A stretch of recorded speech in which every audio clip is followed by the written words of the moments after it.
Mbrëm solemnisht në sheshin e lidhjes në Prizren u bë hapja panajirit të librit Prizreni 2026. Mbrëmja hapjes u shënua me diskutim për njëre nga revistat Shenja, e cila ka qenë një revist me mendim shkencor dhe me një mendim mbi 15 vite, mendim i lirë dhe debat intelektual, me pjesëmarrjen e studiuesve Zeqiraj Ibrahimi dhe Rizvan Sulejmani, si dhe publicisti Ismail Sinani. Diskutimin e udhëhoqi Ditar Kabashi si dhe Festim Rizanaj, me këtë rast bëri një hyrje të revistës. Qytetarët nuk ftohen të shkojnë te panajiri, por panajiri vjen aty ku ka frekuentim më të lartë të njerëzve. E gjitha zhvillohet në hapësirë publike për dobi të publikut. Panajiri ynë shuhet edhe për begatin e programit letrar. Gjatë secilës mbrëmje, studiues dhe shkrimtar të profileve të ndryshme do t'jenë në dispozicion të auditorit për të bashkëbiseduar e për të trajtuar tematika me interes. Prej sonte e tutje, për 5 net rresht, duke filluar nga ora 20, do të kemi diskutime përmbajtjesore me mysafirët e përzgjedhur, si pas orarit që e kemi publikuar. Panajiri i librit i organizuar tradicionalisht nga organizata jo qeveritare Instituti për Kulturë dhe Kërkime Sociale, si vjetë përkrahet nga Ministria e Kulturës dhe nga Komuna e Prizrenit, andaj, në emër të këshillit organizues, si përgjegjës i programit letrar të panajirit, i falenderoj 2 institucionet për gatishmërinë e treguar për të mbajtur gjallë këtë ngjarje të denjë të kulturës. Revista Shenja e themeluar në vitin 2011 e përmbyll veprimtarinë e saj pas një rrugtimi 15 vjeçar, gjatë të cilit u afirmua si një nga hapësirat më të rëndësishme të mendimit publicistik, kulturor dhe intelektual shqiptar. Që nga fillimi i saj, revista ndërtoi një profil të veçantë editorial, duke trajtuar me qasje analitike dhe kritike zhvillimet politike, shoqërore, ekonomike, kulturore dhe historike në hapësirën shqiptare dhe magjër.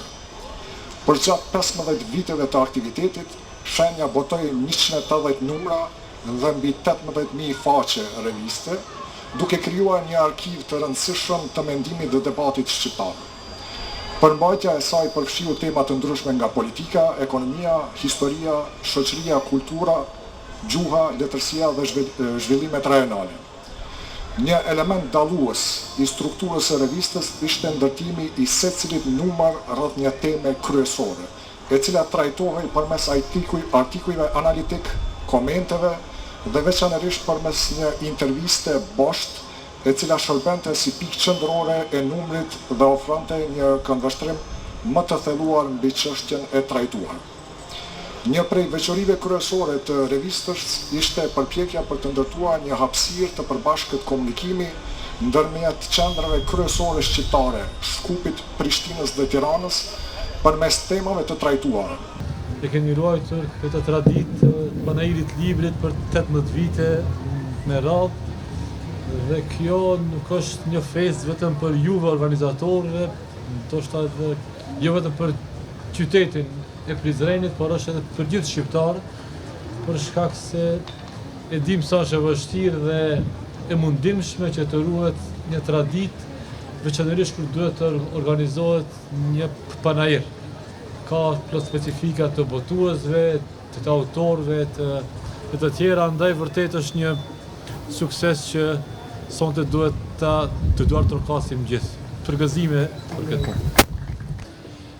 Në Maqedoni të Veriut sigurisht që na ka munguar një revistë e tillë, për shkak se kam studiuar filologji, gjithnjë kam pasur bindjen se revistat janë ato në të cilat piqet mendimi intelektual, revistat janë ato forume ku edhe mund të matet pesha e mendimit intelektual, dhe këtu gjithnjë i kam pasur parasysh revistat e kohës të rilindjes kombëtare shqiptare, por edhe periudhave të mëvonshme.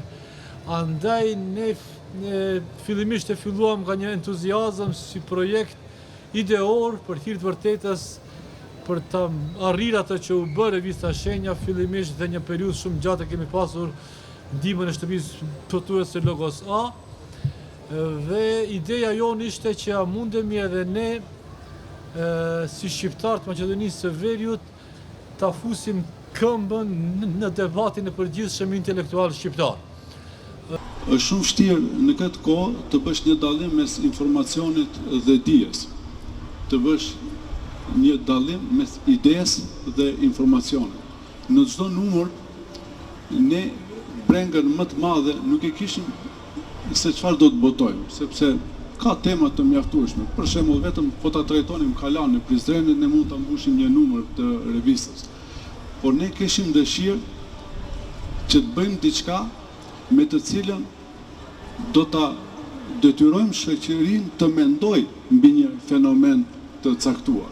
Pyeten çka e bën dallimin, unë zakonisht them, dallimi ndërmjet një njeri publik, një politikani dhe një intelektuali është aty se politikani e thot vërtetën vetëm kur duhet, kurse intelektuali edhe kur duhet edhe kur nuk duhet. Ajo është liria intelektuale, liri intelektuale që besoj se çdo autor ka mund ta gjejë në këtë gazetë, në gjitha temat që janë trajtuar. Prandaj ju falenderoj themeluese, ju falenderoj juve për këtë ftesë dhe si kontribues të kësaj. Pjesëmarrja shumë intelektualëve bën që kjo mbrëmje një fillim të denjë të panajirit të librit Prizreni 2026.